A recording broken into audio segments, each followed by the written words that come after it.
And now, this week's edition of Big Face with your host, Samantha Jane Tilton. Heyo! Welcome to Big Face. I'm your host, Sammy Jane Tilton, and my host today, actor Kelly AuCoin. Did I do that correctly? Did I emphasize AuCoin. the right part? Yeah. Well done. How's it going, man? It's going okay. I'm sort of on a weird wobbly legged high because I just rode 50 miles today. I've never done anything. I never even rode 20 before. You wrote that, and I'm like, I don't understand these people. My brother does that because he's from he lived in Portland, Oregon for like 11. I know.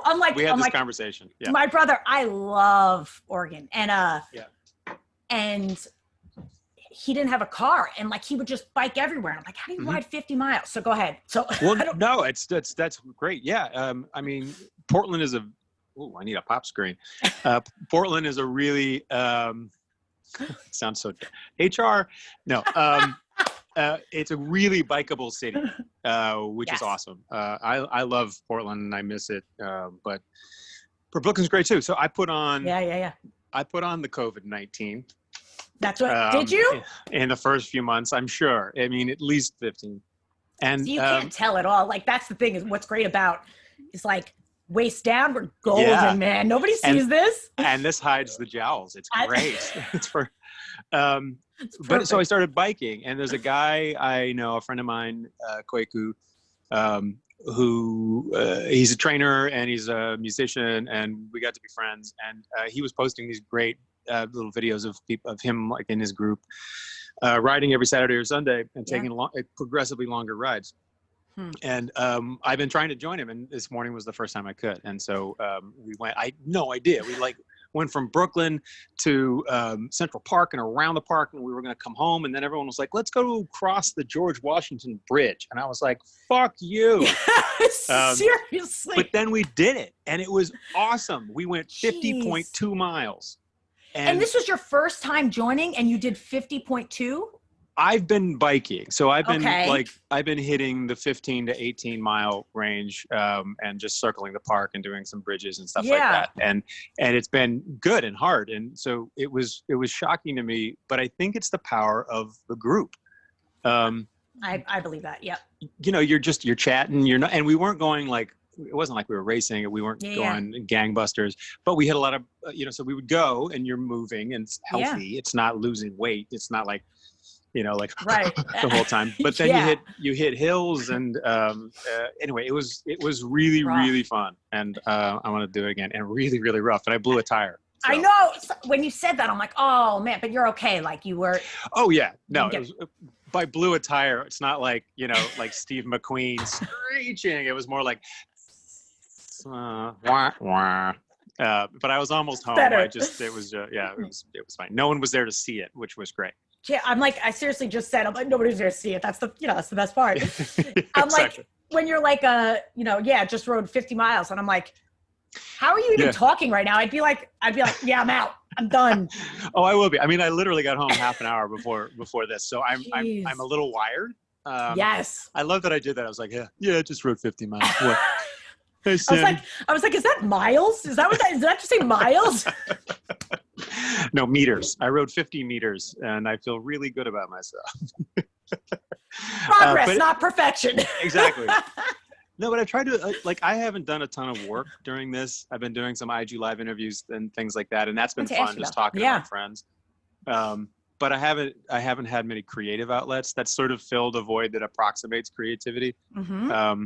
The thing that I was aware that I was like, wow, I think I'm hitting this sort of like COVID depression, and the exercise has been really helping me. So it's especially being outside. Like it's one thing to exercise indoors, but outside.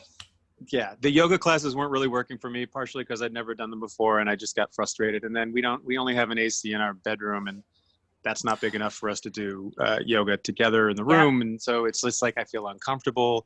But if it's outside even if it's 100 degrees and 85% humidity, on a bike, you're moving through the air and the space, and you've got air like cooling you. It actually is weirdly cooling until you stop, and then it's like Niagara Falls. And then it just Yeah. But like it's good. Yeah. No, like what? No. I was gonna say my boyfriend goes for runs, and he's like good, but then as soon as he comes in, he's like, "Can you hand me a paper towel?" Because the sweat just like goes in his eyes. I've stopped putting suntan lotion on this thing here because it just drips. So Stings. I'm just gonna get I could sell advertising space on this, which I might. Maybe that's how I'll make money if Billions never comes back. It looks so lovely and smooth right now, though. So, like, good job, you. Thank you. That's the soft focus light that you have on the new iPad Pro. That's what I'm not doing commercials. I swear. You're not doing commercials. No. Yeah.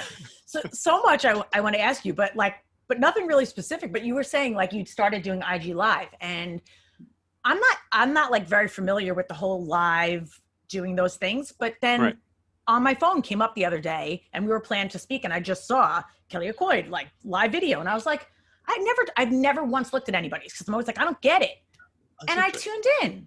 Did you watch?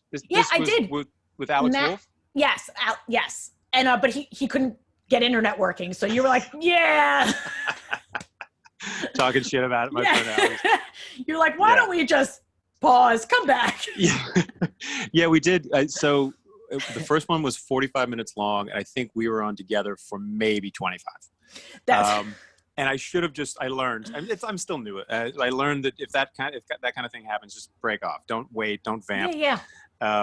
But and then we were on the next round. Everything was fine. We were on for an hour, and it cuts you off at an hour. And we were like, he was like mid-sentence, and then we were on for 10 more minutes. Normally, it's good to keep it within an hour, but it's still new. It's COVID rules, and we had fun. And I don't know if you know his work. He is one of the I think the most unsung, ridiculously talented young actors out there.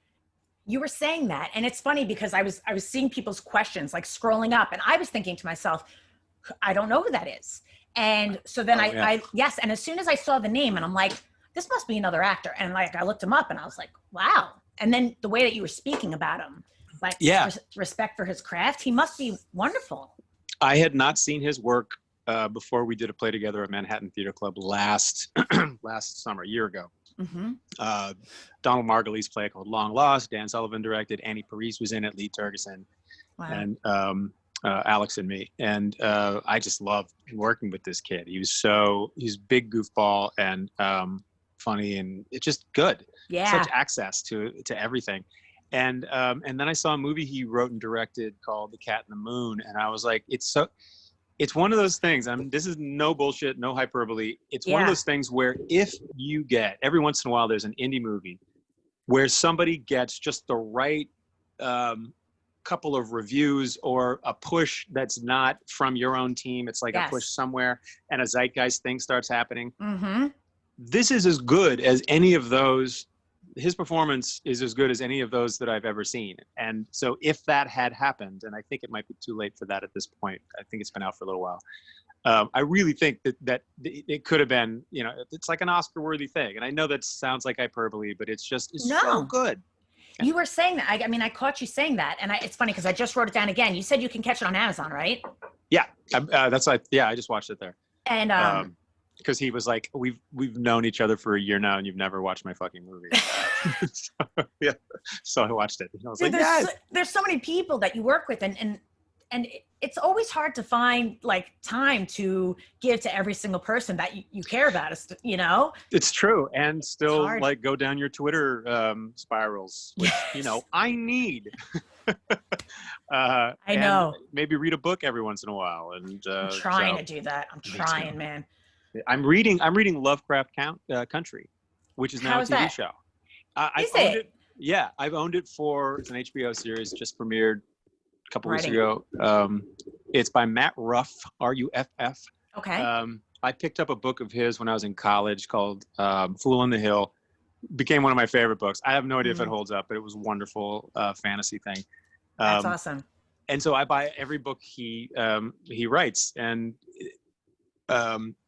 it's good. It's really good. I'm having a hard time focusing, but I think that's more just the way the world is. Yes. But it's really good. And the story's great. I think that the showrunner rewrote and sort of tweaked it for, this was written 10 years ago. And so, yeah, for television and for like a slightly more modern sense, probably. But it's great. It's funny. So you're like talking about things that you've liked when you've watched. Do you find it hard, like working in this business, to enjoy the things you watch because you know so much about the way it works? I did for a long time. Okay. And I grappled with whether or not that was jealousy or if it was the curse of knowing how, like, the two things you should never watch being made: politics and sausage. So I was like, I know how the sausage is made, so that might have been part of it. Right. But I think it might have also had a little bit to do with not being satisfied with where I was, perhaps. I don't really know. It wasn't forefront in my brain, but what I find, and even found then, but I think I'm more generous now, is that when I like something, I really fucking like it. And when I like something that is made with some people that are very similar to me or my type, and I still like it, I'm like, they must be brilliant, because I'm sure part of me is like, I could have done it. So if I like them, it's like, they're brilliant. I don't think I'm a generally, we're all competitive. I don't think I'm a particularly competitive person. Yeah. I'm a ambitious person. But like the stuff I want to do is, and I'm most interested in, is ensemble stuff. Someone was asking me, like, so post Billions, what would be your ideal TV show? And I was like, I'd love to be, in an ensemble of like 4 or 5 people that's really like tight and interesting and chemistry and that's what I love. That's to me, that's the best. And it's the same thing with doing something like this. Like, a lot of people are always like, do you prepare a lot for these things? And to be honest, I really don't. And I was just camping. I just got back last night. Nice. And Jesus Christ, I needed that. Like, yeah. Like I live in a studio apartment, my boyfriend and I, thank God we make each other crack up and we are great partners. Good. Thank God. But like, being in the woods, being away from everything was like, and I had this epiphany. We were just sitting around the fire and I had this epiphany that, like, because I interviewed somebody the other day and she's a working actress, and she shared that she always felt bad about herself because a lot of actors have this process and they have a whole process to get connected to this. And for her, she never did. For her, it's like right there. Sometimes she has to like work for it, but it's really just there. And I always, for me as well, my acting is better when I'm not in here and I'm present and with the other person, with the other people, and that feeds everything. So it's the same thing with my interviews. I'm with you, I'm with this, and it just happens. And you're really good at it. I've watched a couple of the other ones, and they're really, they're fun. And Thank you. I mean, that's what I always want with people on and it's a smaller scale. It's just IG Live, but like I always tell them, it's not just anything. Okay. IG Live. I'm loving it. I'm loving it. That's great. And I keep telling people, like, I want this to be a conversation. I want, I mean, I'm going to bring up this and I'll bring up that, of course. But if you have questions for me, ask them. If you like, remember that time this, if I don't know them, then I'd love to be able to go off on weird tangents. I mean, to me, that's what's fun. And the stuff that's the ones that are less successful or fun, I think, to watch are the ones where people are used to being, I give an answer and they give a very good answer and then it's over. And then I'm like, right, I'm really not an interviewer. I'm a conversationalist. Which is the best interviewing. I think so too. I think personally, anyway. But to have something in your back pocket where you're like, interesting. So tell me about when you said on Charlie Rose that your mother did, or whatever, that thing. It's always, I write down, like, I have like bullet points if I need them. So if there's something other than that, like, usually they wind up going on a whole thing, So if Kelly's shit in the bed in this interview, it's like, oh boy, bullet point 3, try this one. I got the whole paper right here. Yeah. Apologies for mentioning Charlie Rose, by the way. That was unfortunate. How dare you? I know. It's just subconscious. Anyway. You know what's, it's funny because so your IG live, is it, it's just talking to different people? Because I only caught that one. It's the first time I ever saw that was on there. Yeah. And your guest wasn't there. My guest, Kelly's IG living just to talk to his fans. No, it's just talking with people, and they're all archived in my IGTV if you have any interest. That's awesome. I talked with one of my favorites was Allison Estrin, who's the casting director here in New York. Cast Billions. We had a really great talk. God, right in the middle of April, I think. So it was, when shit was really going down. Friend of mine, Tarek Davis, who's an improvisationalist, improviser. And does anyone say improvisationalist? I haven't heard that one in a while. Let's bring it back. let's do it. He was part of Hip Hop Love Supreme, and stuff. And we talked about whatever. It's fun when things really work like that. Yeah. And it's been great to connect. And like I said, it's not. I mean, it is creative in a way. It's not creative. I still miss acting and I miss working on stuff. But it's filled a tiny bit of that void, which has been great. You mentioned something. I'm sorry. You mentioned something interesting I wanted to get back to about process. Is that okay? Is it just a good time to back to? Cut me off any time because I'll just talk. You, me too. Totally. My mom recently, my parents, unbeknownst to me, listened to an interview I did, and they were like, "We really enjoyed it. Your mom said you went on a little too long." And actually, I think she's probably right. But anyway. My dad said the same thing. He's like, "What did I tell you? Cap it at an hour." Like. And I'm like, "You're right, Mom. You're right. I know. You're right. Tell Mom she's call. right." Yeah. Yep. Thanks, Mommy. Yep. Brevity. Yes. I was gonna say. So I'm not embarrassed or ashamed or weird about it anymore. But I also I didn't go to grad school, so I think that might be part of might be.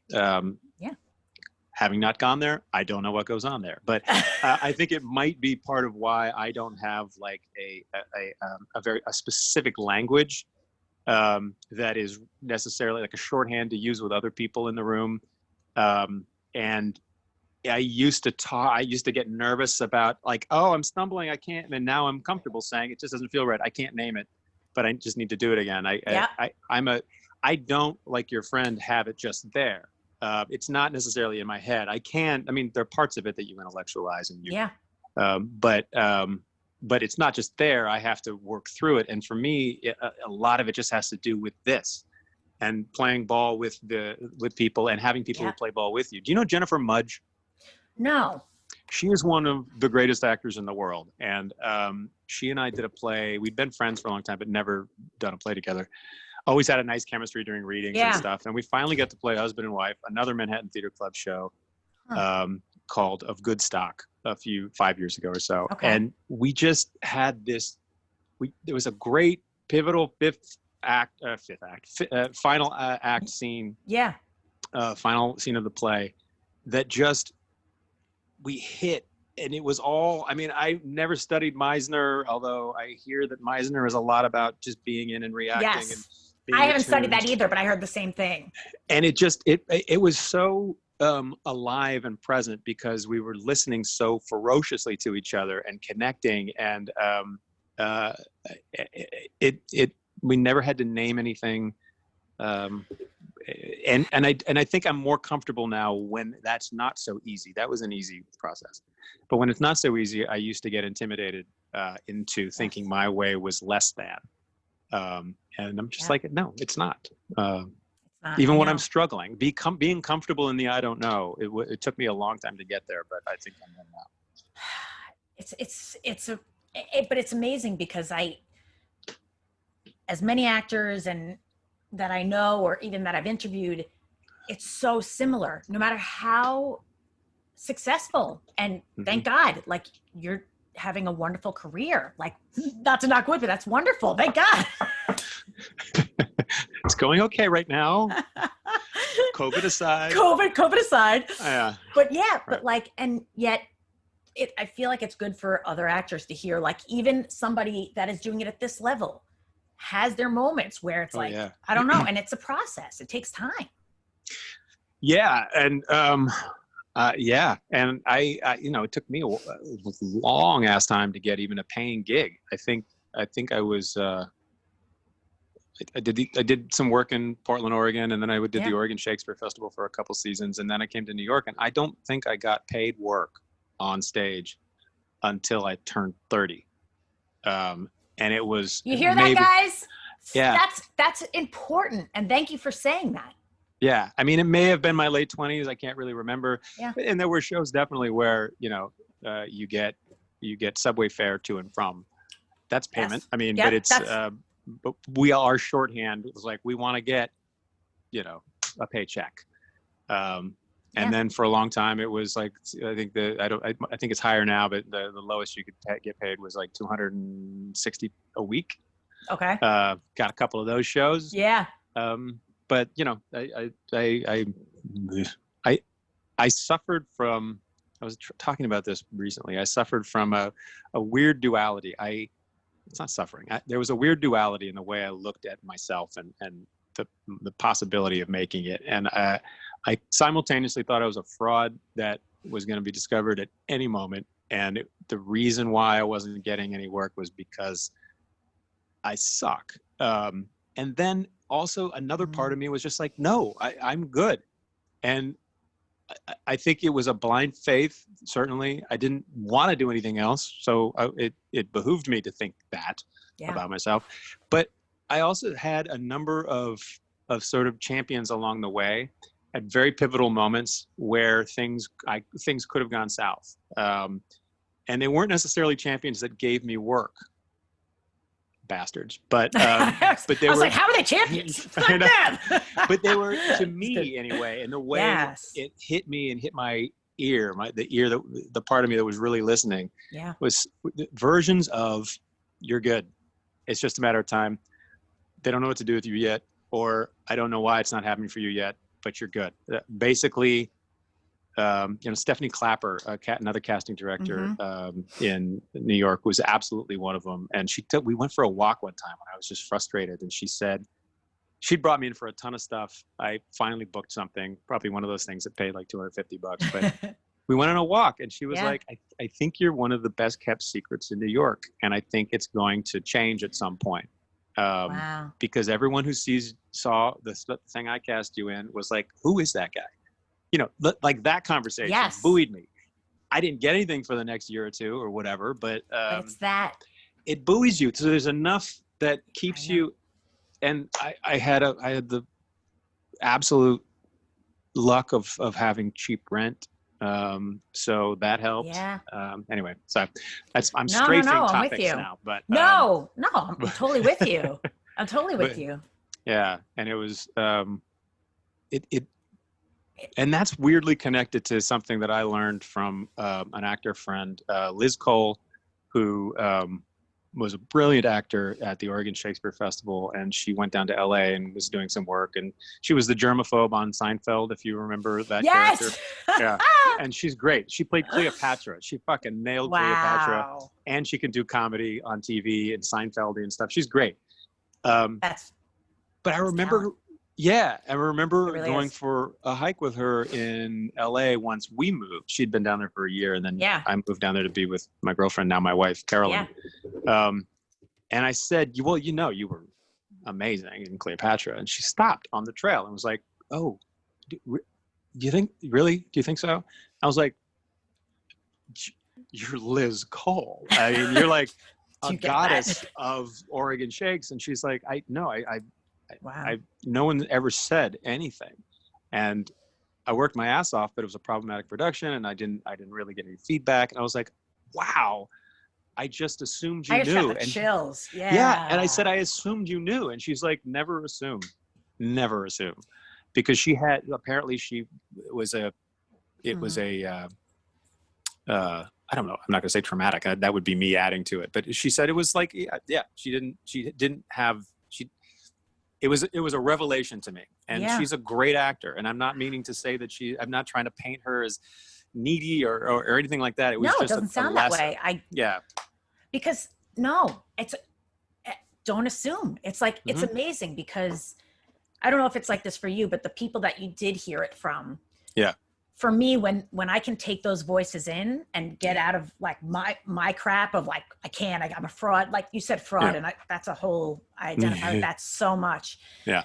But when it's from people that I can really trust, that they see, that they know what this is. And then when they say something like that, like, and offer words to me, it's those things that help me hold on when I'm not getting a paycheck for the acting, or, it's like, it's not my time yet, or, Yeah. And it's huge because the things that, and I look, every bad review, every rejection, I mean, they all add up and we all take those to heart and we all think, they're right. They know something that we don't, that kind of thing, and they're powerful. And the conventional wisdom, I think, is that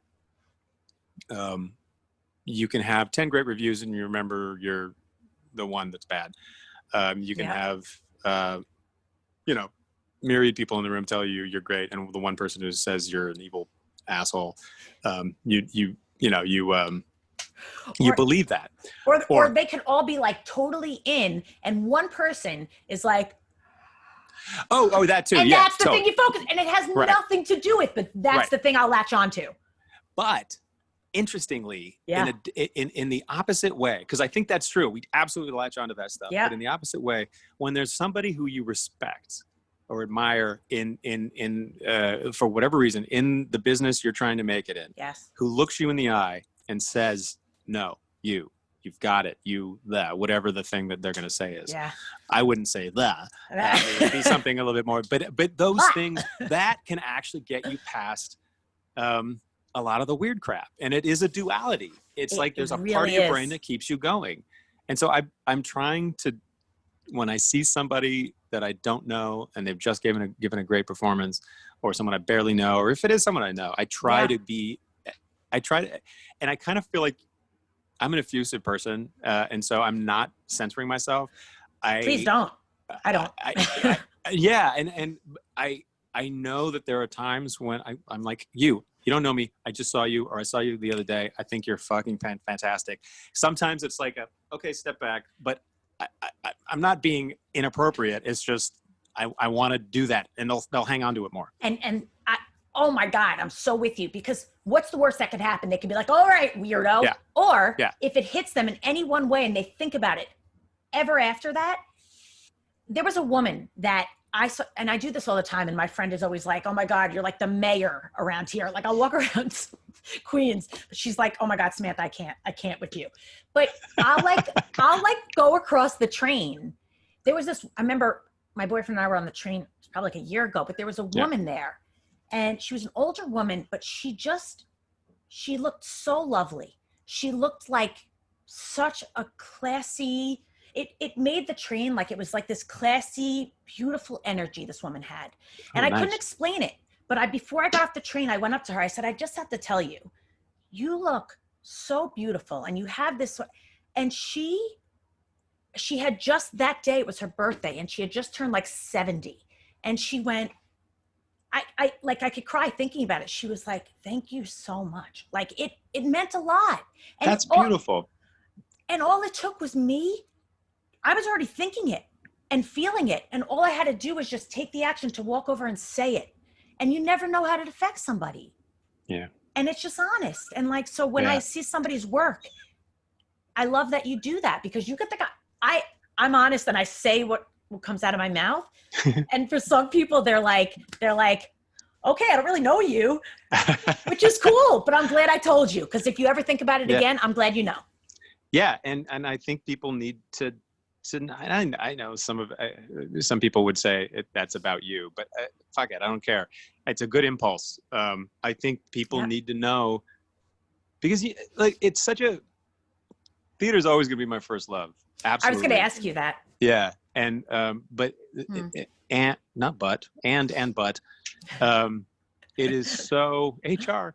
It is so ephemeral and hard, and it's a hard life, and it's a hard process. Yeah. And I just think people need to know, you touched me. It was if you honestly, if you can touch one person, like really move one person, that's beautiful. And especially in the same room, and you can do that on TV and film too. Yes. But there's something unique and special, not to be redundant, about being in the same room, breathing the same air, and having a moving experience with someone that you can't top. That's amazing to me.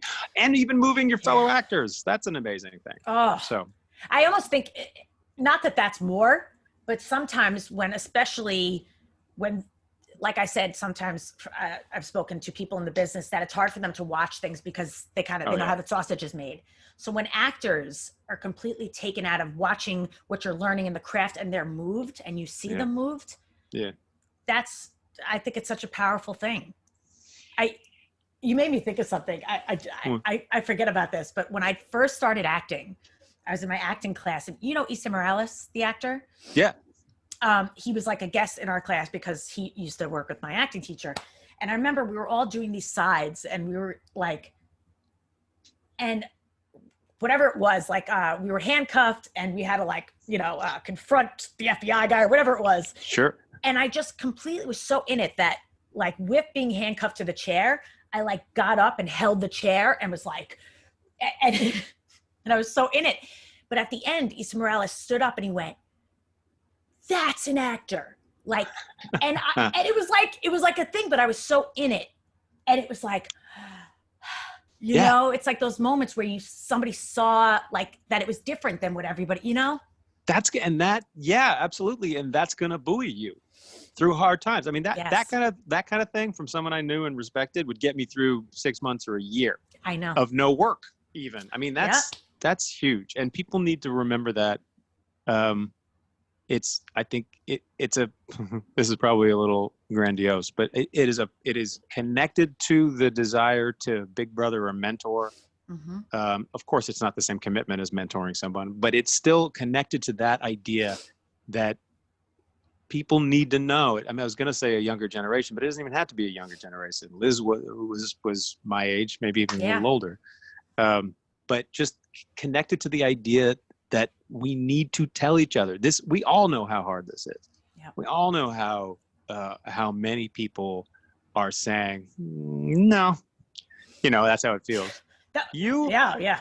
No. Yeah. That having someone just, yep. is a huge thing that you can do for someone that costs you nothing. All it is saying what you think anyway. Exactly. And even you said earlier, going for the bike ride, and you think that it makes a difference, going with other people. And I feel like it's, for me, any journey I take, especially this one as an actor, when I feel alone, when I don't feel supported, or it's so hard. But when I have that support, when it's with others, when it's an ensemble, when, we're collaborating, it's a powerful thing. Yeah. I can't remember if we were talking about this before you recorded or not, but it's the fact that I'd been biking on my own, maybe 15 to I'm probably repeating myself, but 15 to 18 miles was my max. And I was like, I'd really like to break 20 at some point.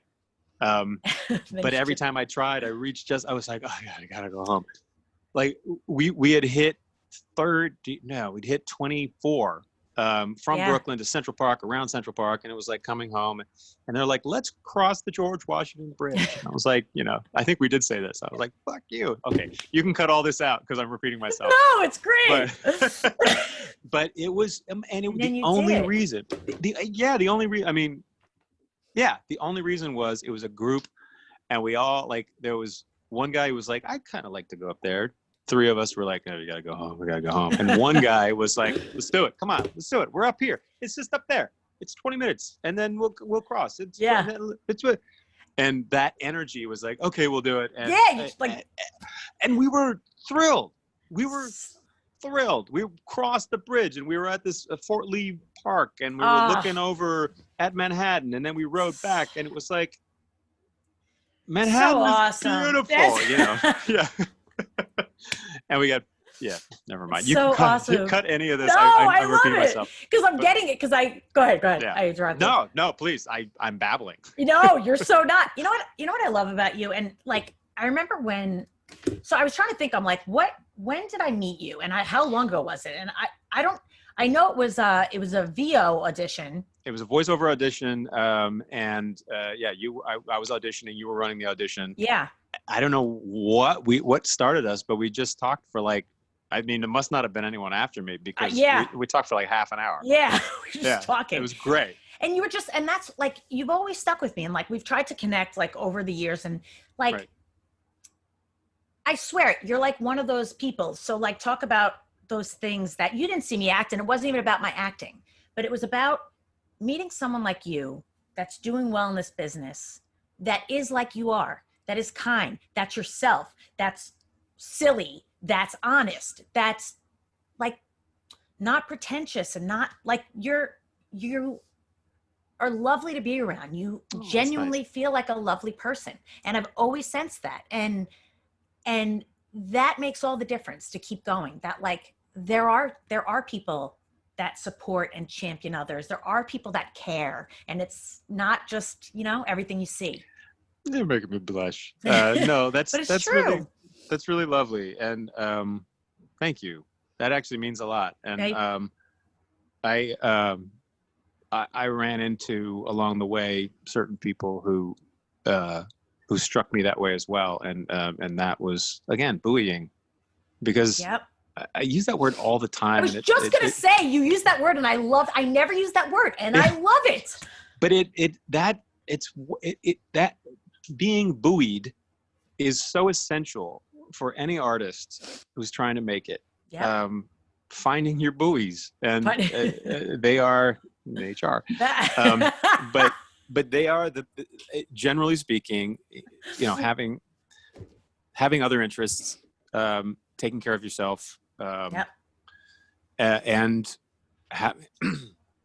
having a community, that goes hand in hand with the trying to be as non-competitive as you can be, understanding that it's fine. Don't get down on yourself if you're competitive, but try to look at it as ambition as opposed to competitiveness with your tribe. Try not to be upset when other people get stuff that you could do. Because you could. Yeah. You're going to get some stuff that other people could have done. I've done tons. Everything I've done, other people could have done really well. And just for whatever reason, I hit somebody in a certain way, or I got lucky, or one time it was like a last minute replacement, and I was the next person on the list, and it just was lucky. They're like, "Oh God, we have no time. How about him?"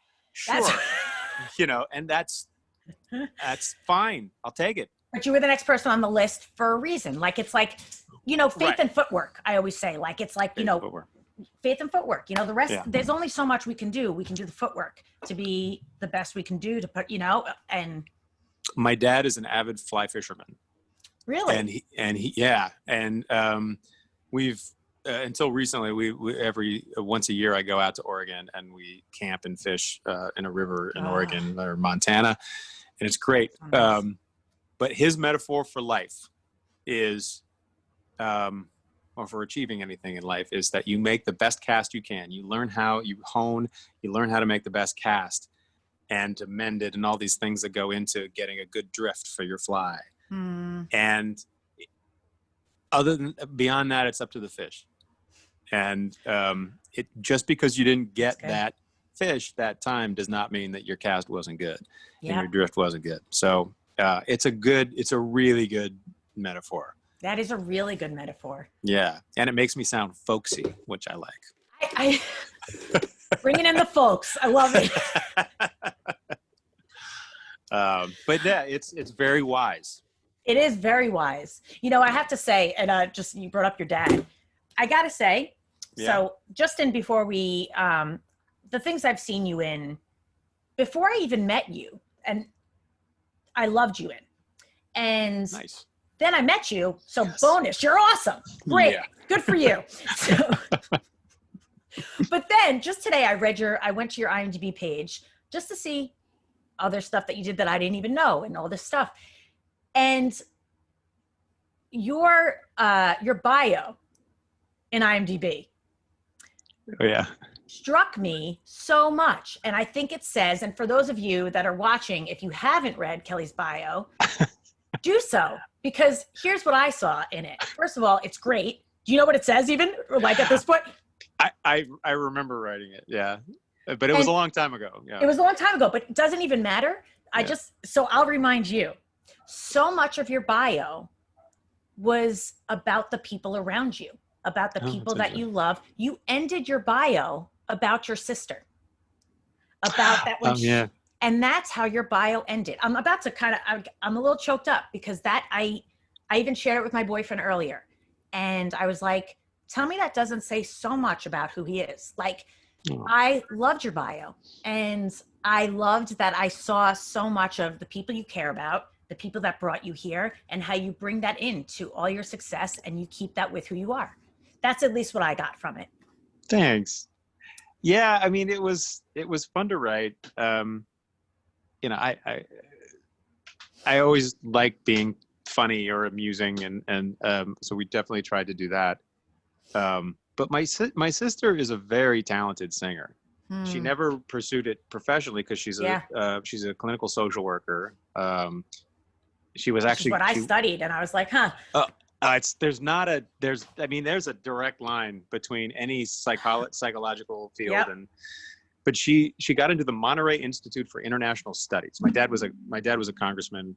We were always politically active. She was the one who might have gone on into elected office, not me. But then she did a 180 and was like, I want to go into social work. Yeah. So she did not pursue, but she was a great singer, and through junior high and high school and all that. Like, it's like she was a wonderful actor.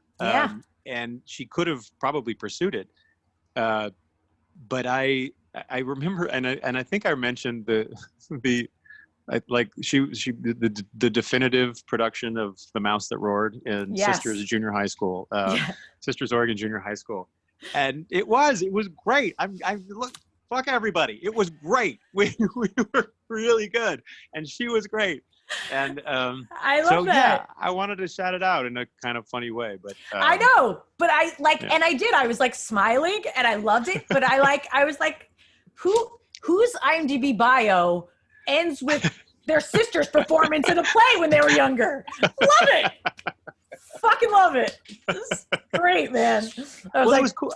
And it's cool. I mean, like, so my dad was in politics and was up in front of people, and there's a performative quality to it, and of course. Yeah, and sometimes to a negative degree, but honestly, you have to get your message across, and so you have to have stage presence. You have to, otherwise, it just doesn't get across. Yep. That was Michael Dukakis's problem. I mean, you're probably weren't even born yet, but it was. I think I was born. Okay, yeah. But anyway, there was some Democrats along the way who just didn't have that ability to. It's a lot of the problem, unfortunately. It is a lot of the problem, unfortunately, because people need to be wowed, and we shouldn't have to be. We shouldn't have to be chilled. I mean, honestly, I'm sorry for anyone out there who's like, they don't excite me. But I don't care if they excite you or not. Listen, read about what they say. Can they do the right thing? Can they do the job? Also, Ruth Bader Ginsburg's really old. Yeah. Vote. And she's awesome, by the way. Yes. I fucking love her. Fucking A. Now I'm getting lost. Oh, but so my grandfather played the mandolin. So my dad was in front of people. Yeah. I got used to that.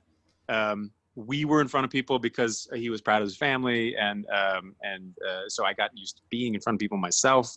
Yeah. My mom sang. My grandfather played mandolin. You know, like it was a family that was in front of people, and with an artistic streak through that too, and a politically active streak. And I'm still very politically active. Yeah. But which I love it. You said, I caught that on your IG live. You said something about politics, and you're like, I hope I didn't just piss anybody off. And you're like, actually, I don't give a shit. I was like, good. Yeah, More people don't give a shit. Say it, you know? Yeah, I'm much more active on my Twitter than I am on the gram. The gram. Partially because my wife is also on the gram, and I don't want her to get shit because of me. Although I still pass some things on there. Twitter, I'm just like scorched earth, and I'm sure there are a number of Billions fans who I say this all the time. So if I've said this before in an interview, oh my God, I'm getting a cramp. I literally am getting a cramp. Oh my God. You want to stand up? I do. Oh, 50 miles is no joke. Oh, shit. Is it like Charlie horse? Yeah. Okay, that's good. I'm going to get some ice. I was going to say, we're going to pause. We're going to let Kelly get some ice. Yes. Go get some ice. All right, guys, we're going to hang on. We'll be right back. Okay. All right, we got him back. Ice. Yeah. We're iced up. Ooh. So when we were off and I came back, she was like, that was so dramatic. Such an actor. Which I will not argue with you.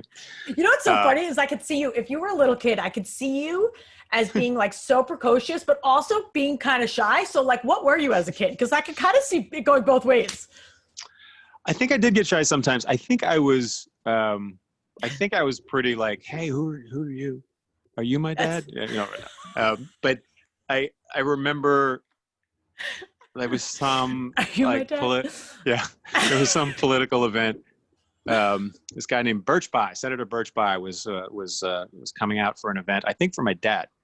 This is a long time ago. He was a nationally known person, potential presidential candidate, that sort of thing. And all of a sudden I felt this person behind me. I was really small, like pick me up and lift me up. And it was like a photo op, like you do. And the kid is supposed to play the role and be like, ah, ha, ha, ha. And I just was like, put me down. I don't know. My memory as a child was that everybody was horrified and I felt bad. But I think what actually happened was everyone laughed. But yeah, I think I was pretty, I had my shy moments, but I think I was pretty gregarious. That's awesome. Yeah. How many siblings do you have? Just one, just my sister Stacy. Yeah. And she's awesome. That's awesome. We're older now, but we used to, like, whenever she visited or I visited, we would be up till like 2 a.m. talking. And now I can't stay up that late. I know. But she's great, and she's just like a deep thinker about the world, and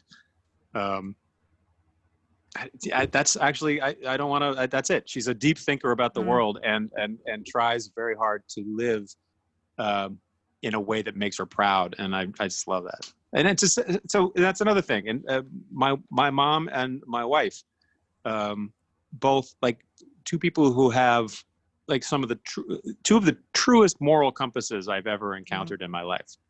And they make it annoyingly difficult to slack on that type of stage. It's funny because you were like, when I said I'm going to introduce you as an actor, and like you mentioned something about activism, but you said like you like, I can't, and I hope this is okay to say, but you were like, no, sure. I don't do enough to be able to say that. And is that like holding yourself to a high standard because and not cutting yourself a break that you don't do everything? I don't know. I mean, that was just my first instinct. I was like, you know what? Yeah. The fact that came to mind means it's something that's important to you. So the fact that you were like, no, I'm like, you probably do stuff. And I do. I do stuff. It's a new thought to me. And I think we all are, a lot of people are, and I think it's good that a lot of people are evaluating how they interact with the world and other people and politics and social justice issues, and how self-satisfied they can become. And so somebody made the point. I've always called myself an activist, and ultimately, yes, I do think I'm an activist. Yeah. But somebody made a very interesting point that that I need to think a lot more about. He said, or she said, I can't remember who it was, but that I aspire to be an activist. And maybe that's, I hope I don't get in trouble saying this, but maybe that's something, a type of language that we need to use, or that is helpful to use now, to actually make sure we are doing what we think we're doing, what we feel we're doing. And that it's a language that might not necessarily, we might not need to have if we actually do the things that Actually matter. do it, right? Yeah. And maybe the truth is there are gradations of activism. There are levels of activism. I have an activist spirit, and I am involved in a lot of things. But I also, I know there's more I could do. So that's where that comes from. I get it. I hear you. I mean, Yeah. I think everybody can always do more, right? Yeah. There's always more that we can do. But are you like this? I shared this recently with somebody, but like you said, your sister, like, I think you said that she thinks very deeply about the world. And is she deeply affected by it? Yeah, she is. I can't speak for her. I mean, we don't speak nearly enough, and a lot of our texts and calls are, God, we need to speak more regularly. I know. But she's in yeah. Me and my brother too. It's always how it is. Yeah. So I don't know.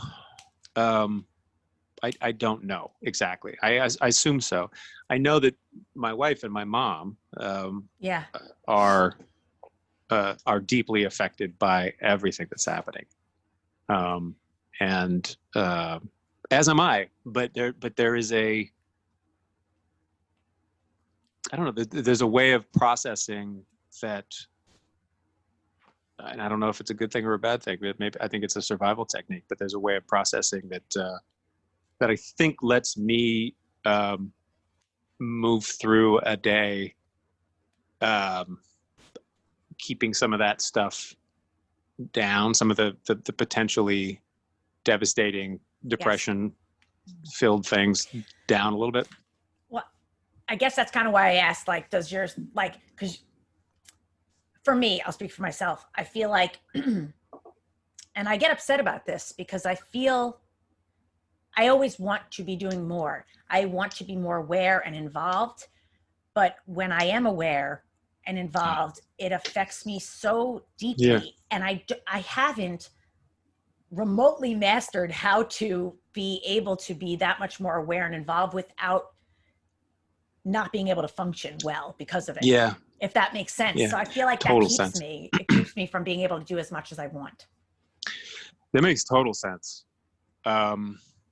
And that's a conundrum, isn't it? I mean, we do live in a society where we're so privileged to be able to tune out to a lot of things. Yep. A number of us, not all of us, but a number of us, and basically feel like my life isn't actually that different. Yeah.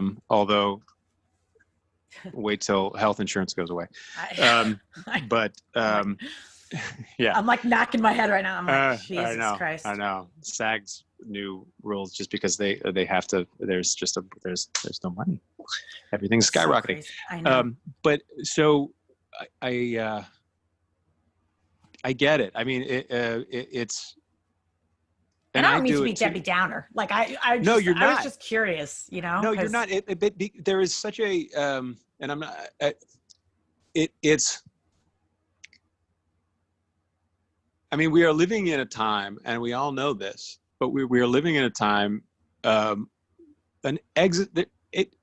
unlike anything in my lifetime, there's an existential threat, a series of existential threats to literally the way we live. Yeah. And things happen so incrementally that we don't see it. It's not like Nixon broke into the Watergate. Right. It's not quite like that. It's like these incremental things that are happening. And I'm sorry for any of you who disagree with me, but these incremental things that have been happening based on like coming from the White House that are undermining fucking democracy. Climate change is so incremental and so mind-bogglingly big that we can't wrap our brains around it. So it's easier to shut down. Right. Too much plastic is killing there's no fish you catch anymore that doesn't have plastic in its bellies. We have plastic in our bellies. Mm-hmm. And yet the answer to COVID is sealing things more. So it's what are the answers? So it's so hard to wrap your brain around. It is so hard. Yep. So I don't know what the answer is. Yes, I know. And I'll say this and then I'll press on so I don't depress everybody. I'm really sorry, guys. But like, even going camping and I'm I'm watching the chipmunks and stuff. And like, I'm brushing my teeth and I'm like about to spit it on the ground, but I don't want, like, there's ants and there's stuff. And I'm like, oh, this is like human crap. And I like spit it into I buy biodegradable like plastic bags and I spit it into a bag and like, but it's like no human, like, not like I'm special, but many humans don't even like think about. No, I know. And anyway, I know. It's a whole. We should all use Dr. Bronner's, which you can do. It's biodegradable and it can be washing your hair. I don't have that, so I don't. Bronner's is like my jam. Like your teeth and your face and like just everything. Just Bronner's. Bronner's is amazing. You can wash clothes with it. You can do everything with it. Everything. It's so weird. It's crazy. And have you ever read the side of the bottles? He's like, he has some religious thoughts. Maybe I haven't read the whole thing. Now I'm going to go in the bathroom and read it after we're done. Yeah, it's fascinating. Really? It's fascinating. And I have no problem with people who are religious. It raised my eyebrows. I'm just going to say. Dr. Bronner. All right. Bronner. Damn. Dr. Feel Good. I have to read it. Yeah. So, all right, I have to. I don't even know if you're going to remember this, but when we met that time at that casting, you told me a story. Well, there's a couple things I want to ask you, but sure. You told me, so before you were a working actor, did you drive a limo or did you drive a car for people? Nope. You were driving, I thought you told me Sally Field. Oh, no. Okay. That's interesting. No, I wasn't a driver, but Sally Field came out to campaign for my dad. And so when one of the staffers was driving her back to the airport, I think, maybe it was my mom. But anyway, my mom was there, and she was like, "You should come too, because maybe Sally Field." I don't know. What the thought was, she'll put you in a movie. Yeah. Like, you want to be an actor or something? No, I don't think it was. Mom, if you're listening, I know that wasn't it. Best of intentions, Mom. Best. Right, but she did say, ask her a question. Ask her a question about the business, and it was pretty clear. Sally, who was great and did a great job and came out to campaign for this congressman in Oregon. And it was awesome. I think she was tired and just wanted to go get on the plane. But she did say, Mom was just like, do you have any advice for my actor son? And she just said, keep acting. Just act on anything. Don't, especially early on, don't judge it. I the caveat probably would have, if we had a deep conversation, would have been, you don't have to do porn or anything, or something that offends you, but just act whenever you can. It was great advice, and that's what I did. And New York, it's so much more expensive now than when I first arrived. But even then, it was prohibitive for a lot of people. I just had a really cheap rent. Great. And so lucky. Yeah. But yeah, so that was the advice. I got in the car because my mom was like, you need to take advantage of this and ask a professional who we all respect, who's made a career, right? Yes. A career. Different. Matthew Reese of the Americans. Oh, his first gig was on a show with Sally Field, and he says in more than one interview, he says that Sally Field taught him how to be a professional. And I just thought that was cool because she kind of gets marginalized a little bit. I mean, for as much as a 2-time Oscar winner can, but you know what I mean? I know exactly what you mean. And I think it has something to do with that speech when she's like, "You like me, you really like me," which is so unfair because it's what we all fucking think. I know. She said it. And why do we make fun of her for that? It was know. She said, perfect. See, I appreciate that. I appreciate awkward, like without thinking. Yes, say the thing that nobody has the balls to say, that they're embarrassed. That's it. That's the good stuff. Because, I mean, there are tons of amazingly written speeches delivered really well. Yep. Tons of them. Tom Hanks gave, half of them in the history of the world. And they're great. They're great. But how great is it to have something different? How great is it to have, like, Cuba Gooding Jr. when he won. And he was just bouncing up and down thanking people. And he's like, they're playing me out. He didn't swear. But he's like, I don't care. And he just kept talking. Like, that was great, yes. Those are my people. My people that, yes. That's everything. Yeah. Tom Hanks, if you're listening, you're my people too. We love you too. Yes, you're part of the crew. It's all right. Don't worry. We still love you. So Billions. So when did it stop? Like you guys, so it was in the 5th season. The last episode was episode 7. Yeah, we shot 7, and we had dipped our toe into episode 8. I think we'd shot 2 days, maybe 3 days of episode 8, March 12th, and we ended. And I've said this before too, but I was so happy that I was last up on the last day that we've shot, and it was really lovely to be there. With the decision had been made earlier in the day before I got there that we were going to shut down. So there was sadness, but or melancholy, I'd say, but relief. And my friend who had been there earlier in the day was like, "It's a shit show. Not a shit show. It's very tense." And so, and then he texted to say this announcement was just made, and everyone was happy that that they care about health first, because it really is a family. I know it's a show that's about really toxic people, but it's a group of lovely humans, cast and crew. That's nice to know. That's really nice to know. Dave Schwartz, who's the sound guy, head of the sound department, and sound designer, all those things. And an awesome person. Yeah. Like I ran into him in Prospect Park, and like we've gone on a couple walks in Prospect Park, and it's like, socially distant and everything. And it's just like, not that I forgot because I miss them every day, but it was just like another sort of, it was almost painful how happy I was to see him and be like, oh, I know. I can't get my hands on you. I know. That's wonderful. It was really nice to be there, and to be able to sort of say goodbye for now to people. And we are coming back. We are going to shoot the back 5, and then I know they're writing season 6. I don't know, but I don't know any of the details. You don't know when they're going to start shooting again, though. No. I thought I was like, wow, did they start planning that already? Yeah, I mean, I know that they're constantly trying to figure it out. Yeah, of course.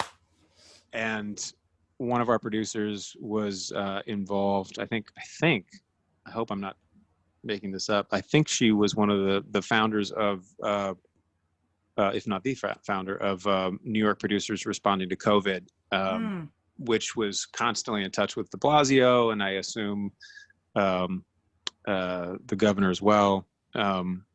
But yeah, so she's been able to give us little bits of information about, okay, maybe we'll be this phase, maybe we'll be that, maybe the protocols are certainly going to be different. Yeah. When we're back, I love that the way it's being presented is when, not if. Which is God willing. I believe it's true. It's just. I think so too. I think it's going to be a shit ton of testing. I think, I assume lunch will be different. We're not going to have we're not going to have the giant, gorgeous, buffet table. I was going to say smorgasbord. Smorgasbord. I never know how to pronounce that word. But smorgasbord? I don't know. Smorgasbord. I don't know. It's a smorgasbord. I can say schmorg, and then the back half of that sentence, I don't know. Board. That's where just I get more confused. Jewish, just more bird. Like smorgasbord. Does it end in a D or a G? Smorgasbord. I think it's board. Like a board of schmorg. Yeah, of like smorgas. a board of smorgas. You have a lot of smorgas. You need an entire board for it. Right. Yeah. Okay. Good. See, this has been really educational. I'm here for. This is what I'm here for. Who doesn't want an entire board of smorgas? Who wouldn't want an entire board of smorgas? Especially these days. I mean, come on. It's comfort food. Oh my God.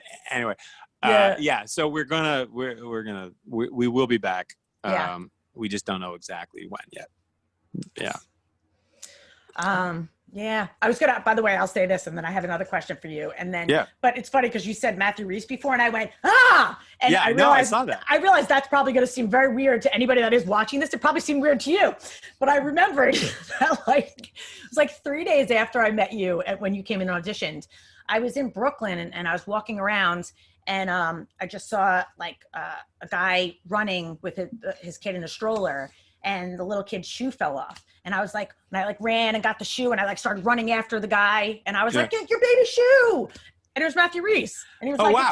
And he was like, oh, thanks so much. And I was like, hey, I love you. You're great. He was like, thanks. You said that? That's I'm good. pretty sure I was like, that's a great bring back to the beginning of this interview. You said it. He took it in. Perfect. Want to hear the most ridiculous one I ever did? Yes. I don't get starstruck. You're like, when people are working at a high level that God willing I'll get to work at one day, I'm just like, you're my people. You're just further along than I am. And they're my people. That's it. Yeah. But one day, it was years ago, and I was working at Bergdorf's and I lived on the Upper East Side. By the way, when I first started acting, I lived in a nunnery on the Upper East Side for 7 years. Nunnery? It's a dormitory for women that is it's awesome. But it was cheap as hell, and I got to live there and act. Yeah. So I'm walking to Bergdorf's, and I'm crossing, I think it was Park Avenue or something, and I'm at the light. And that weekend, it was like a Monday morning, and that weekend right before, I had gone to Long Island, and I watched Monsters University. Have you seen Monsters, Inc.? Yes. It's a follow-up? Yeah, it's the follow-up. And John Goodman and Billy Crystal. Oh, it's so good. Okay. So good. Monsters, Inc. was one of my favorite movies. That was great. And, amazing. And so my dad and I watched Monsters University, and then I'm standing at the light about to cross, and John Goodman's right here. And I'm like, and I was like, and I literally went like this, and I hit him, and I was like, you're awesome. And he was like what? I was just like, he was my buddy. I was like, you're awesome. Yeah, and he was he didn't even know what happened. It happened so quick, and then I crossed the street, and I was just like, yeah, John Goodman. I bet. So my take on that is, so he might have been a little what the fuck in the moment, in the very moment. But the fact that you followed it up with just walking away. Oh yeah. I bet that's the kind of thing he would tell somebody. He's like, this was kind of awesome. I wish all my fans would do this. Mine. So I hope so. So, oh my God, why? Oh, this is a bad time to. So I have a hard time remembering names, which is not a good skill for an actor. Not a good lack of skill for an actor. Simon Callow, who's a brilliant actor. Yes. Also a wonderful writer. The first book he ever wrote, and I learned from some of my Brit actor friends, they thought it was a little cheeky because he was 28 years old and he wrote a book called Being an Actor. And they're all like, really, Simon? Really? In my head, it was just like, really? Yeah. But it was so helpful to me when I was studying in London. I read that book, and it was anecdotal, great stories, funny stories. Yeah. He had this amazing breakdown of the first day of rehearsal like when everyone has tea and it's a little too hot, but you drink it anyway because you're tense, and everyone's a little too loud, and then you do this and whatever, and then and breaking down the process and in a way that wasn't exactly how I'd experienced it, but it was akin to it, spiritually akin, and I just loved hearing this, and how at a certain point he was like, I realized I can't play. I realized at that point in my career I couldn't play bit roles at prestigious places anymore. I needed to play major roles in even places where I didn't get any money in order to grow. And I was like, oh, that's fascinating. And that was helpful. You know, so stuff that a young actor would still know.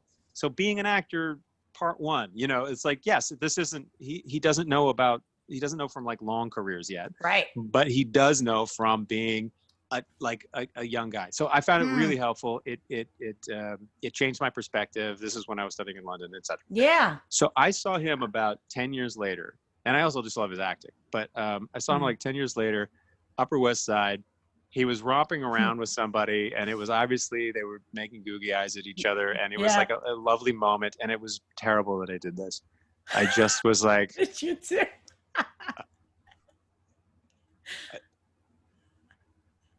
Are you Simon Callow? And he did this. He was like, yes.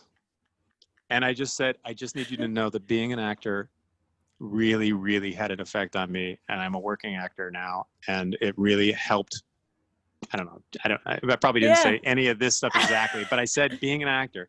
And he went from that to like, thank you. Like we made eye contact. Like I think it was because it was something specific from his way past, and I think he recognized that it was truly sincere. It wasn't just, can I have your autograph? Right. The guy from Four Weddings and a Funeral. You right. know, you weren't like fawning over him. You were in true appreciation. Because it really did have an effect on my life. That book and Charles Grodin, It Would Be So Nice If You Weren't Here, which is a memoir about his travels through show business. Like two really interesting, and again, they're from an era that doesn't exist anymore. So a lot of the practical advice probably doesn't really pan out. But it, anyway, it's good. Great. It's so funny because like that. Oh, go ahead. I'm sorry. No, I was going to say, and then Stephanie Clapper brought me in to be a reader for Charles Grodin when Primary Stages was doing a Charles Grodin play. Wow. Because she was like, I actually think you're good for one of, she didn't tell me this, but she told me later. It's like, I thought you were good for one of these roles, and maybe he'll say you should do it, and which happened, and I didn't get it, but whatever. But I did bring my book. I told him that the book meant a lot to me, and it helped my parents understand, because they read it too. It helped my parents understand the trials and tribulations and how hard this road was. And it was a journey, and it was just like, it meant a lot to me, and it meant a lot to my parents, and it made us more of a cohesive unit about what Kelly's career might or might not be. And he thought that was great. He's like, do you still have the book? And it's like, yeah. He said, we'll bring it in tomorrow, because I was going to do it again. It's like, I'll sign it. And he wrote, Kelly, best wishes, Chuck. And I was like, oh, that's pretty cool. We're buddies now. I was like, we're buds. I'm totally going to book this play, which didn't happen. But Robert Stanton got the role, and he was great. And he was great. And you can say this. He was really good. I didn't want him to be good, but the fucker But he was. was. Really yeah. You know why? Because he's a good goddamn actor. And there's a lot of them. There's so many good actors. And we should revel in that, even when they take parts that.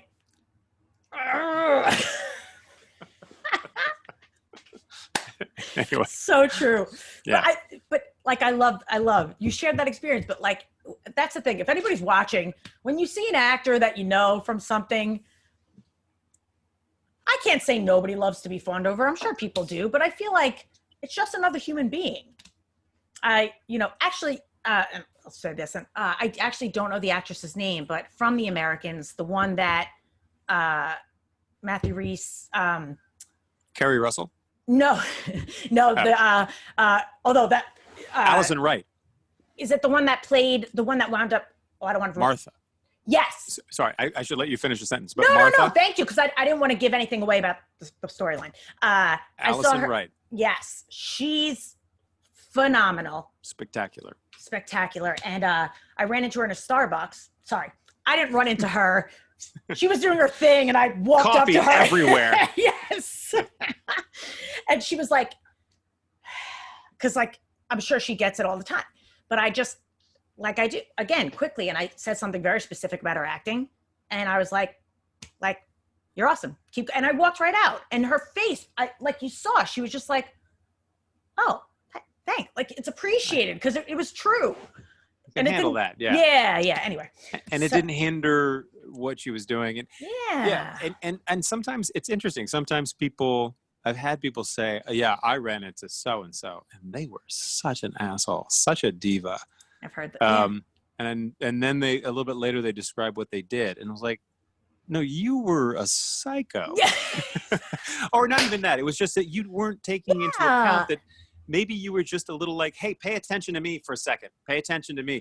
It just, and that might not be what you intend, but it does, it can happen. Right, because if you're having dinner with your entire family and a stranger comes up and like sits next to you and is like, can we get a picture? It's like, I'm eating dinner with my family. Yeah. Ay. Yeah, I know. And it's a balance. And, it is, Teach his own, but. Yeah, and I'm sure there's some actors who aren't particularly magnanimous. You know, just parenthetically, please. So I did my first Broadway show was Julius Caesar with Denzel Washington, among other amazing actors. I saw that, and I was like, "That's awesome. He must be a great person." How was that working with him?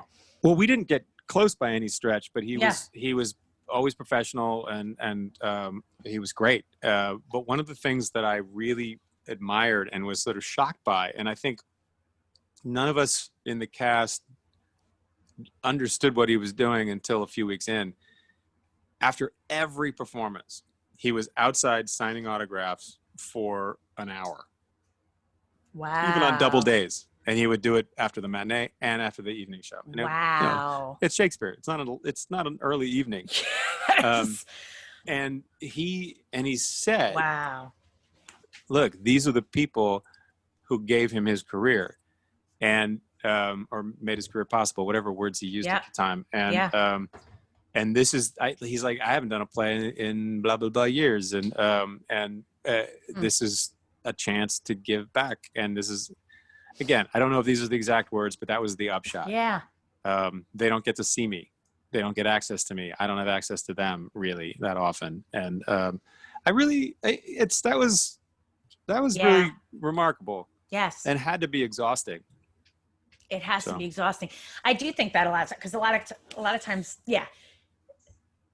if nobody watched you, if nobody cared to watch you, you wouldn't be where you are. But it's like, it's a mutual, it's boundaries and respect, right? Appreciation and respect both ways. But that's a beautiful thing.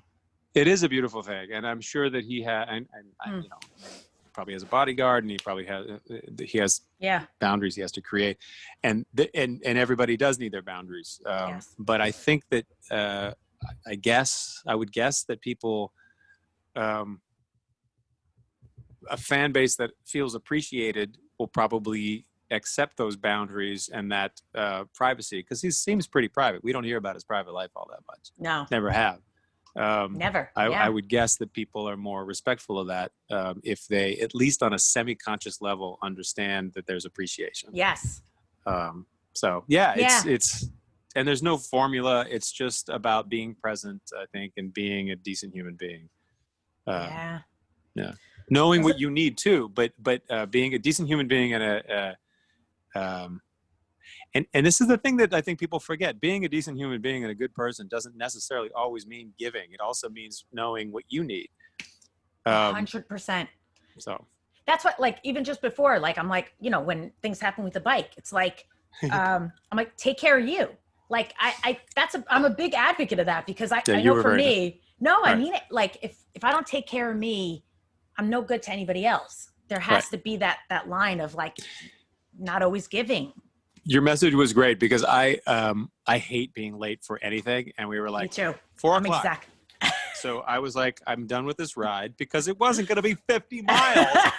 We're done with this ride. I'll be home by noon. And then whatever, it doesn't matter. No, I'm getting in the weeds, but I hate being late. I'm the same way. But what I'm almost never late to is rehearsal or a call. Yeah. And as my wife has pointed out in the past, that means you can be on time. It is possible, man. It is. Yeah.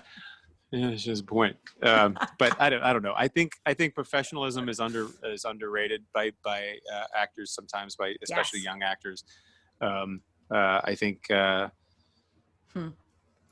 it's back to Simon Callow. I mean, he was like, I think his quote, I think this was him. He said, read Being an Actor. I think it's a great damn book. I wrote it. I'm so gonna, guys, Being an Actor. I can't wait to read it. Yeah. I think he said something along the lines of, not steady, but there was a word he used. I can't remember. It's just scintillating to watch a person search for a word.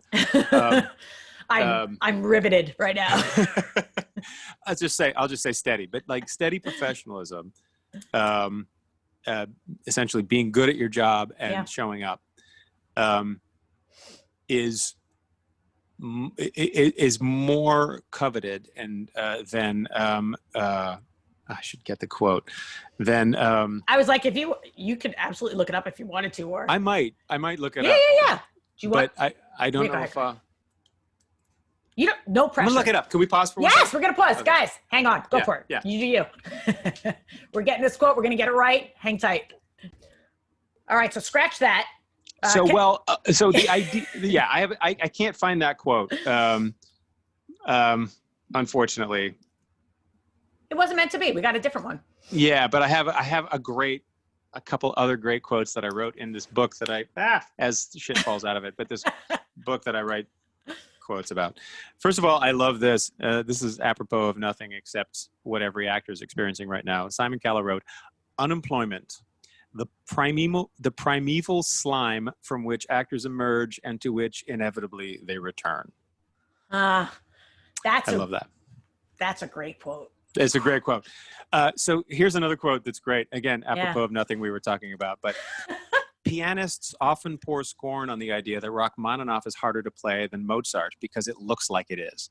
Similarly, real virtuosity in acting is passed over in favor of mere flashiness. I know because I've done both. Which is I awesome. love that. Yeah. And it's like, and there are, again, I love that. Now I'm actually trying to remember. I can't even remember what quote I was looking for because I love that quote so much. I'm like taken with that one right now. But it's true. Like there are actors that other actors will tell you are brilliant, and people who aren't actors are like, it was. But it's like, no, you have no idea. Like they weren't chewing the scene. So here's well, they were both chewing the scenery, but it's an interesting example that maybe kind of tangentially connects to this. Go for it. Silence of the Lambs. Silence of the Lambs, brilliant movie. Hannibal Lecter, what's his name? Yeah, that marginal actor whose name I can't remember right now. Anthony Hopkins. Thank you. Was fantastic. It was a sexy role. It was interesting. It was creepy. It was funny. It was very winky. But the role that I actually think was truly disturbing was the guy who played Buffalo Bill. It puts the lotion on its skin. You know, that guy. And I can't remember that actor's name again either, but I'm just claiming being old. But you know what I mean? Like, and I guess that was... I can't remember, but yes. Yeah, and I guess that was... I don't think it was an exuberant role, but I don't think it was a flashy role, performance. Yes. Hopkins was a flashy performance because it was for the camera. He knew what he was doing. It was brilliant. Yes. But the interesting thing is nobody talks about that other role. It's so interesting because it's funny. I was teaching class the other night, and I assigned one of my students. He's such a great actor, but I assigned him Silence of the Lambs, and we played with it, and it's so great. But I didn't assign that role. But it's interesting because looking back, first of all, I was very little when I saw that movie. Like, I was sleeping over a friend's house. Of course you were. No, I shouldn't have been allowed to see it. But oh, yeah. I slept over a friend's house, and her mom was like, sure. And years later, it's not necessarily Anthony Hopkins' those parts that I remember. It's Buffalo Bill. Yeah. That has always stuck with me. I can remember it so clearly. Right. And the actor who, again, I wish I knew her name because she's so good. And she did Vanya on 42nd Street, which was a brilliant, the best Uncle Vanya I've ever seen, which they committed to film. But like she was fucking fantastic. And nobody talks about her. I mean, it's all about Jodie Foster and Anthony Hopkins. I know. And again, brilliant. But the parts that truly made that movie stand out to me were those, because that's what elevated it from a sort of a, it wasn't standard, it was great anyway, but it elevated it even more, you know. It would have been a certain, it was dimensional, but this brought it, this like, it just heightened it. Those scenes were like, what the fuck are we watching? Yes, I don't have the words for it, but it's exactly what it's like. What the fuck? Like, right. That's when I don't have the words, I resort to what the fuck, and it says it all. Yeah, you know, what else is there? You got everything. Yeah, that's the poo-poo platter of stuff. It's the smorgasbord of stuff. It's the board of smorgas that we've been looking for this whole time, and and I really think, because it was such an interesting movie to have been nominated for an Academy Award, and it won. Didn't it win? I think it did win. I think it won. It did. Yeah. And it certainly was. It was a genre film, but they took it and expanded the genre, and they fucked with the Vanya. See, now I'm stuck on Uncle Vanya. They fucked with the genre.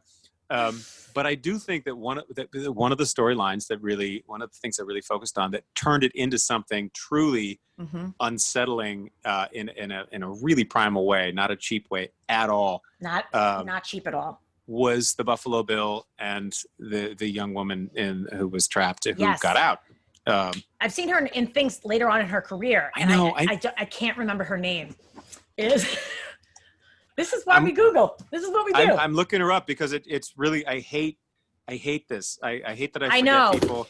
And the people whose careers I actually, almost without a fault, the people who I admire the most are the people who aren't necessarily in the big spotlight, and I don't remember their names, and I hate that. Me too. Do you know that I swear to you, I created like a Google Doc, and I've been trying to, like, over the years, when I think of an actor or I see somebody who I'm like, oh my God, that was one of the most amazing performances, I put the name, I look it up, and I put it in my Google Doc, because otherwise smart. I can't remember. That's so smart. And again, scintillating content with gentlemen scrolling through IMDb. Anthony Hopkins, yes, we know. Young Clarice, I don't know. Okay. Was it Catherine Martin? Was it Brooke Smith? Was it Catherine Martin? Okay, sorry. This is terrible. When you post this, I'll add it. This is her name. Yes, this is her. Watch everything she does. Yeah. It'll be well, when I send you all this stuff. What was I going to say to you? I don't know. What are you going to say to me? I mean, you went on a 50-mile bike ride, so I don't want to. I have one more thing I'll ask, and you don't have to go crazy into it, but what made for you, like, when did things change? When did things go from having this role that maybe was this guy, and then was it like when you got a role that had a name, or, when did things change for you to where you were a working actor, or things felt different? I think I remember going into the audition for Julius Caesar and just being weirdly confident, because I had a take that I thought was fun on this character. I'd usually seen Octavius Caesar. I'd usually seen him as a very forthright person, and I just thought, no, you're like a leader of a boy band. You're so I don't know. And I went in, and it went really well. And Daniel Sullivan was directing. I've admired him greatly. It was a weird experience. It was one of the first times for a big gig but really for any gig that I just was like, I'm going to do this. I have something to show you that's fucking awesome. And I don't know why it happened, but it did. And then I got it, which was huge. And that was like Broadway. Okay. And I was doing another show at the time. I was doing an Alexander Hamilton half-hour show at the New York Historical Society. It was a great show. It was long before the celebrated Broadway production you may have heard of. It's called Hamilton. What is it? Music. It's music. It's it must not be very popular. Okay. No, I mean, they have their take. All right, I'll look it up. All right. We had our take. They have their take. You know, it was like, agree. We can both exist. In the same universe. But I remember I had so much fun. It was a great gig. It really was. And I loved doing it. But I remember being backstage. It was still a show at a museum. Yeah. And an informational show to a certain extent, but again, within that genre, raised into something I thought really lovely. Yeah. But I was backstage, and I remember right before I made an entrance, that was the same day I'd gotten the word, and I was like, I'm going to be on Broadway. And if nothing else good happens in my career, I can always say I was on Broadway. Holy shit. Yeah. And I missed my cue, but it was great. It was a great moment. And then and the next show I did was a really interesting show, Terrence McNally, called Some Men at Second Stage. And it was followed up with a very interesting, edgy modern play. And I thought that was when things sort of felt like they changed. In terms of TV and film, I think it was getting the Americans and House of Cards in the same 2-month period. Yep. I was like, okay. And all these casting directors I was mentioning, I was talking about people who say at a certain time, no, just hang on, just be, it's fine. And they're all these casting directors, they're all women, they're all independent, and they all were just incredibly without whatever. They're busy. They can't take care of me, but they all gave me the type of feedback I needed to hang on. And it was through each of them that I got my first breaks. And wonderful. So House of Cards and the Americans. And then when I was the House of Cards hadn't aired yet when I auditioned for Billions, when I had my call back for Billions. And Brian Koppelman, one of the showrunners, was like, so you're in House of Cards. What's the role? And I was like, I can't tell you. I'm not allowed. He's like, yeah, I know. What's the role? And I was just like, oh, this is a moment where I actually have to. Oh yeah, of course. Yes, of course I'm going to tell you because I might get a job. Yeah, it's like. If there's any time to do it, okay, right now, sure. Fuck you, tell me. And I was just like, yeah, I'm Stamper's brother, and they were like, oh, so funny. So. Yeah, and I don't know. I mean, I had a really good feeling about it, and I was like, I'm going to get that part. It went well.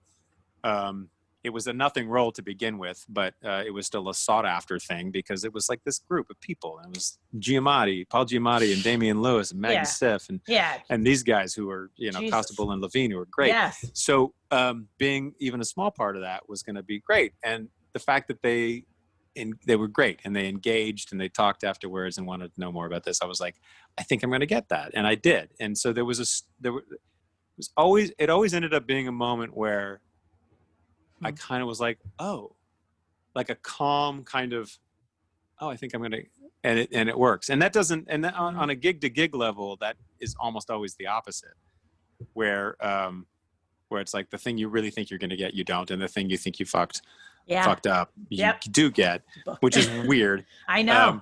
But for me anyway, the really game changing things were things were gigs where I was like, and it wasn't just thinking it was just like there was something about the whole vibe of everything that happened and how it happened. It was like, oh yeah, I think I got this. It's amazing. Did you ever see a movie called Let It Ride? No. It's a Richard Dreyfuss, Terry Garr movie about gambling, and a guy who wants to get out of gambling, but he goes in one more day. Yeah. It's a silly movie, but I think it's really fun. Love it. And David Johansen's in it. He's always great. But there was a moment where it's like I wanted to leave gambling. He's a horse race gambler person. Yeah. It's California. Horse race gambler. Yeah, that's the official term. Horse race gambler. That's that. I was like, is it? Is it really? Yeah. But there's a moment where he has had a great day. And that's the refrain. He's like, I'm having a really good day, is his sort of phrase. And he bets everything he has made. And he's a loser. He's never won anything. It's going to be broke. But he has amassed a huge amount of money, and he bets it all on one horse. And the horse winks at him on the backstretch. And he doesn't even watch anymore. He's like, I knew it. I knew it. And then they hear all the people around him start hitting him on, and he's like, yeah. So he knows he won. And he's like, I knew it. How did I know it? And it's a happy ending because he does leave gambling and he doesn't let the day. But that moment has always stuck with me. Like there's and it was a wink with sort of a flash of light or a bell ringing or something. And it's not quite like that, but there's a feeling of, oh yeah, this is mine. And I've been wrong sometimes, but in all those, in each of the time, the situations I'm talking about, that's actually happened. Which is, and I never say it to anybody because you say it and you kill it. That's right. As soon as it's terrifying to say that. Yeah. But I think, I think there's something to be said about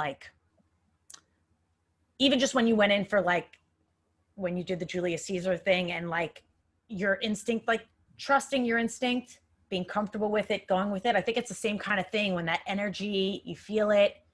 A lot of times it's just that simple. Yeah. And you did book it, it's not always, sometimes it's you go on a date, you think the person likes you and it doesn't click and you didn't know. Yeah.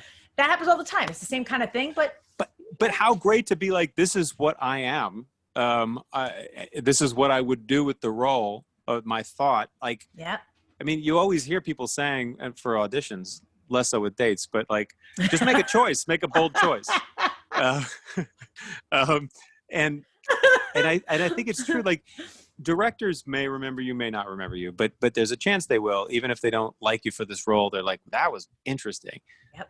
But I do think casting directors do and appreciate it. And sometimes you'll get people working with you, sometimes not. But a casting director, I mean, that, and again, to just go back to it, that's what kept me alive in New York. I kept getting brought back in by casting directors who were like, you're good, you're interesting.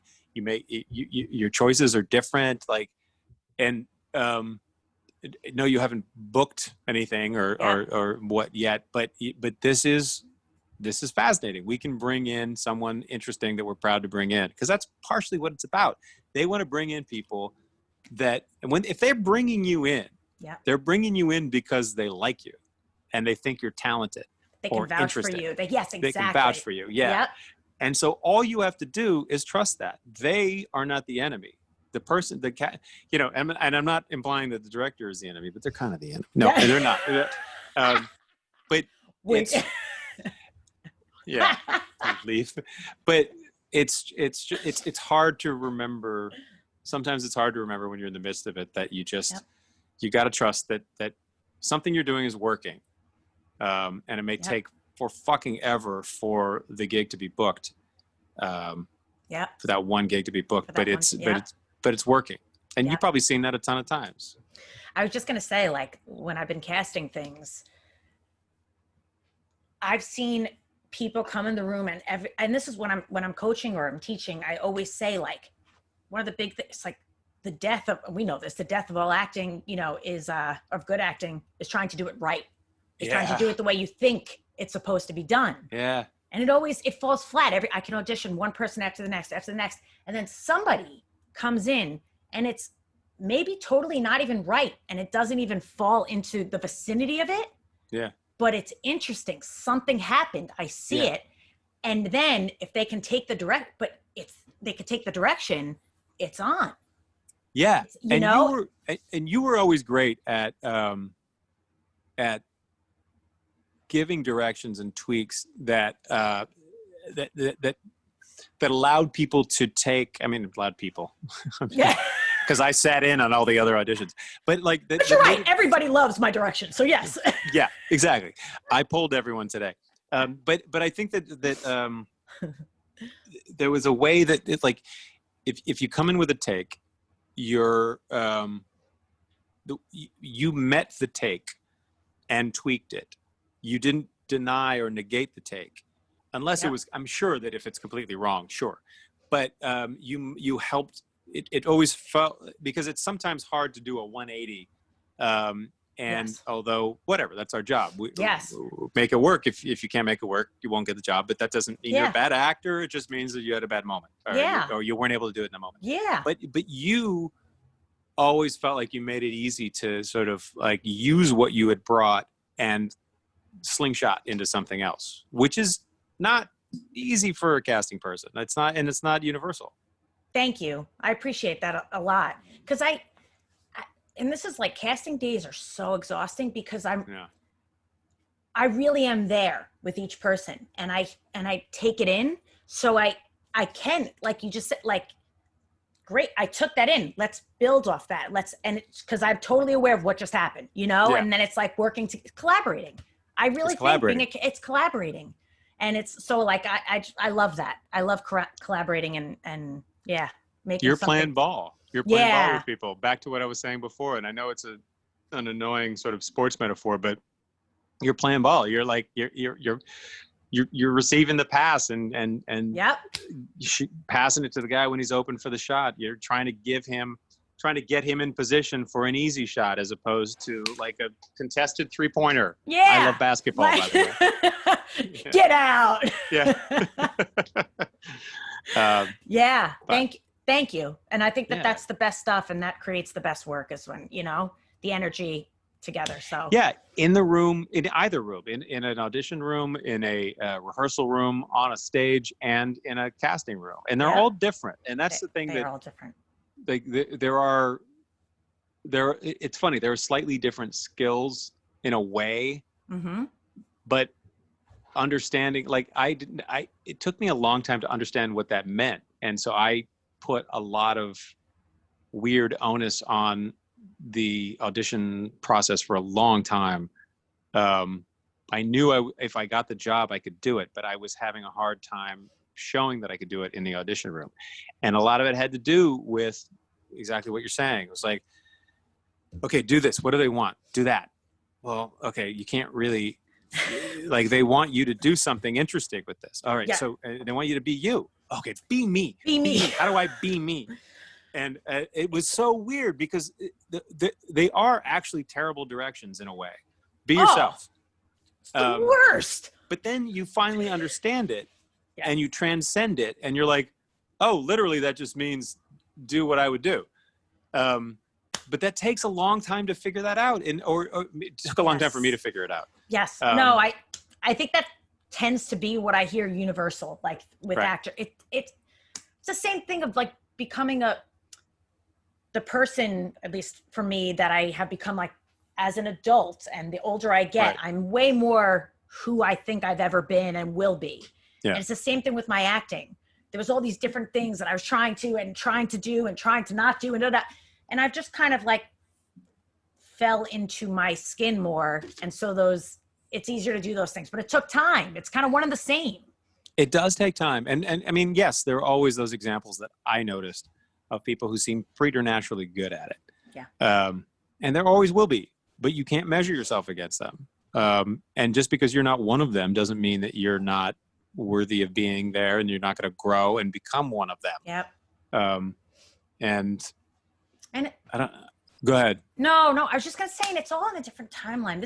I didn't start acting. I went to college. I stopped acting. I mean, I was a little kid. I was in every play. And then my mom got sick when I was going into 7th grade, and I stopped. I used to sing and I used to act, and I stopped doing anything until my mom passed away when I was 16. And then it was like years until I like got back to like, and it was after college and stuff that I was like, Interesting. I've always wanted to act. So I always tell people when they think it's too late and stuff, look, not that I am exactly where I want to be, but I started at a way later age than most people, and that's okay. And so my career, I'm not going to make it big when I'm 24 because I did it. But that's okay. That doesn't mean I'm never going to be able to do what I love at the level I'm going to. It's just a different timeline. Yeah, that's absolutely right. I mean, I didn't even come to New York until I turned 29 here. So I was 29. Essentially, I was 29 when I got here, and it was years after that. I was well into my 30s before I started getting the types of gigs I wanted. And yes, I know it's different for men, and yes, I know that it was a slightly different time. But all I can offer is my experience, and it's just our society and our culture is so hung up on instant success, instant gratification. And honestly, look, I like my trinkets too. I like my iPhone and my iPad, and I like that stuff and being able to eat out and all that. But you know what? When I first got here, we couldn't eat out. I was eating, if we ordered out, we got rice and beans. Yep. I know. If you love it, you find a way. Don't kill yourself. Like, eat healthy, but don't get caught up in the trappings of it. Don't get caught up in the Instagram trappings of it. I mean, or make movies on Instagram, make little TV shows like Eva Victor, who's fucking fantastic, or Sarah Cooper or something like that. Yep. But I don't know. I hate the trappings, and I hate that makes so many actors feel like they can't just have a career in theater. They can't just do good work and have that mean something. I know that social media, we all need to do it to push our brand out there and all that. I know that's just a given now, but I don't know. It does. The flip side is that it makes a lot of actors feel less than. Yep. I have to just, all of it, just let it, it's not always easy, but to let it go, whatever my numbers is and my following, it's like, I'm doing this. Oh yeah. I'm doing this, and I'm doing it. And it's for others. It's for connection. And I got to let it be. Faith and footwork, the outcome is not up to me. Like your dad said, cast, and do the best cast you can. Faith and footwork. Yeah. Faith and footwork, man. Yeah. And now it makes me want to go fly fishing. I know. Like that's so awesome. You know what, man? I already thought you were awesome, but thanks for being a champion for other creatives.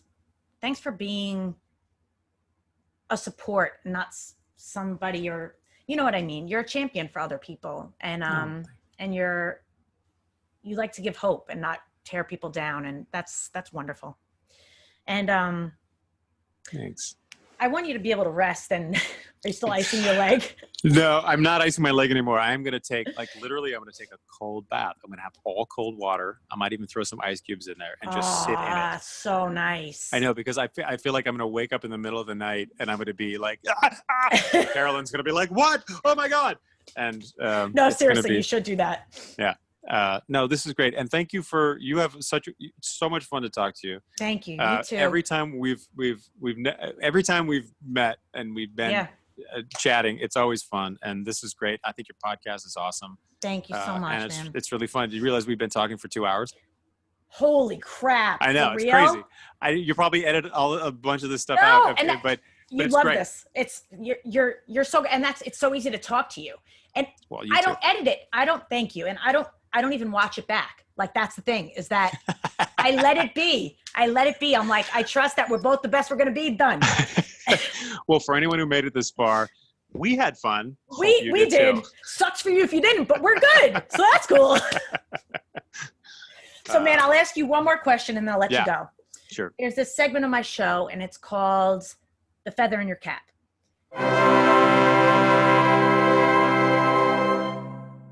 And And when I say feather in your cap, I mean maybe something that you've learned, something that's happened that you've been able to use as something positive since or for the future, something, an achievement, anything that you've kind of been able to take in and that you'd be willing, if you have a feather in your cap, to share with the viewers or listeners. So this might be a cheat, but this is something that my grandfather wrote to me. He's passed away, but he wrote to me for my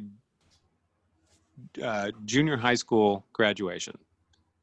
And he wrote, and this was him and his wife, but he wrote, "We don't know what it will be, Kelly, but of this we are sure. As you progress through life, if what you do and how you do it makes you proud in a humble sort of way, no one or I'm getting teary. No one or no circumstance will defeat you. We are proud of you." Like that to me is a way to live your life. So I don't know if that's exactly what you're looking for, that's but exactly what I'm looking for. It's exactly what it was supposed to be. Thank you for sharing that with us. Yeah. I'm going to play this back. I told you I don't listen to these back, but I want to hear that again. It was really beautiful. I kept saying nor instead of no, but damn it. It still got me, man. That still took it in. Yes. Nor. No. He was a very wise man. But anyway. Thank you so much. And thank you for being here today. And thank you. And tell us, where, so people can watch your IGTV. Tell us where to keep up with you. So, I mean, I'm at Kelly AuCoin 77 on both Twitter and Instagram. So Kelly, Kelly AuCoin 77. Come. I'll put this info, with your, so but people can tune in. So tune into, if you want to argue politics, come to Twitter. I do other things. I'm still nice. No, he doesn't. One of the things I love about Twitter is the brevity. Like for my friends and me, when I was growing up, especially in high school and college, it was like humor is like, it has to have some brevity to it. Mm-hmm. And so Twitter is the perfect way to do that. And I know it's a toxic place, but it's also a funny place. And it's just like, you have to, Yes. Anyway, so that's a great way to come at it. Yeah. Because it can be a toxic place, but it could also be really fucking funny. Yeah. And Instagram is really fun as well. So, but anyway. Awesome, man. So nice to see you. You too. All this. Yeah. And guys, thank you for tuning in, and like, rate, subscribe, any of that good stuff to keep this going. So we get to hear Kelly and anybody as cool as him, although not sure there really is. It's really hard to find that. Yeah. It really is. I mean, there's not a board of schmorgases of like this kind of guy. No. So. But there's some semi-cool people out there. Yeah. So maybe tune in, maybe not. Man, cheers. Thank you so much. Thank you. And take a cold bath, man. Feel good. Yeah. Like fix these legs. Oh my God. 50 miles. 50 miles. Bye, cheers. Guys. Thank you so much.